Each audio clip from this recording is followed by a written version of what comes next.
What's up guys, Brad and Alex here, bringing you the Runescape Merchanting Guide for 2011. This is the March 30th, 2011.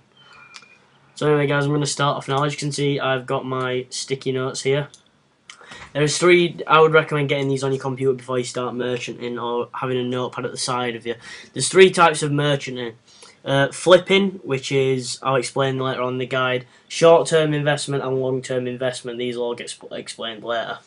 I'm going to start with the easiest one and probably the one for the more people who have a lot more money, which is long-term investment. For example, you buy a, let's just quickly click back on the Grand Exchange. You buy a Santa hat in September.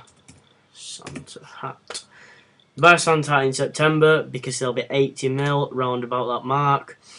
And then you wait till December and they will have rose to about 120 mil. That is long-term investment, guys, so you invest in something long-term. Now the next way is short-term investment. This is more overnight or week period.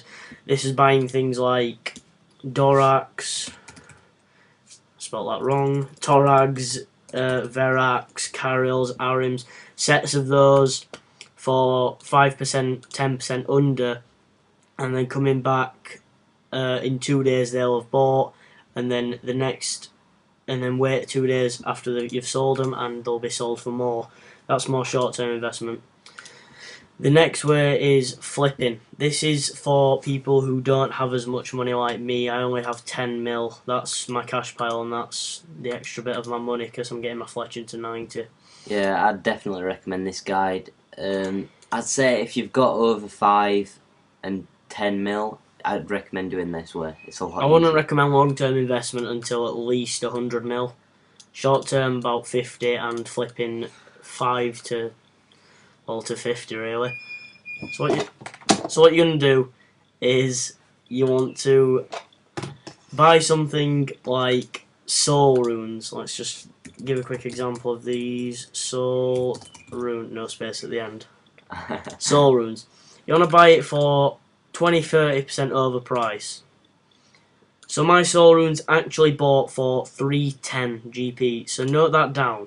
That is what you are going to sell your soul runes for, the buying price. Alright, think of it as, say if you bought them for 310, think of it as an opposite. Say if you bought them 310, that's what you sell them for. And then if you sell them for, like, sell them now. So you want to go down a lot, so they sell. So as you can see there, they've sold for 305. Nah, do the opposite. That's what you're going to buy them So that's what you're going to buy them for. So you go onto soul runes and you buy a big chunk for 305.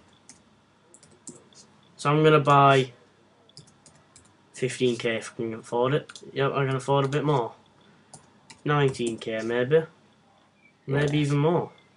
21. So I can afford 20k. Yep, so I'll buy 20k soul runes. Now give it 5 minutes. I'll begin recording when I get them. So guys, and we're back. As you can see, well, that only took 5 minutes to buy. You're better off logging out, doing some stuff IRL, watching a YouTube video, or fletching. I usually do. But if you log out, it seems to sell quicker. Don't know why. Anyway, you buy all of the soul runes, you collect them, and then you sell them for what you said you were going to sell them for, which was 310. So it's still lower than what that price is, but you sell them for 310. They'll take quite a while to sell, so I'll be recording when they sell. Alright guys, it's been 5 to 6 minutes and they've sold. So yeah, 6.2 mil, and here's the history. I paid 6.1 mil and I got 6.2 mil. That is 100k in 10 minutes. I mean, that wasn't even that good. It was only 5, was it 10 GP per one? Yeah, I think it was. It was only 10 GP per one. I mean, you can do stuff like, about 2 hours ago, Brad did soul runes and he made, was it 15 GP per one? Yeah. It all varies. The prices in the Grand Exchange change every 20 minutes, so you never actually know how much you're going to get. Alright, I think some good items to merchant are things like sharks, soul runes, Commonly traded items like sharks, soul runes, But to test the items, do exactly what I did at the beginning. Buy one, test it, and do that. And if you're not making over 4 GP, no point doing it. I recommend if you have over 20 mil, try merchanting room plate bodies. Yeah. That is a really good way because you make like 500 GP per one. And say if you bought a Karen, what's that? So much money. Yeah, and also, guys, what I've realised is this is really good if you just like can't be asked to play RuneScape and just think, hey, I want to make some money. It's not really tasking, it's not really mind-boggling or anything. It's really, really good. Thanks for watching, guys. Please click the subscribe button, it would help us so much, and give the video a thumbs up. Thanks a lot, guys. See you See you later. next time. Bye.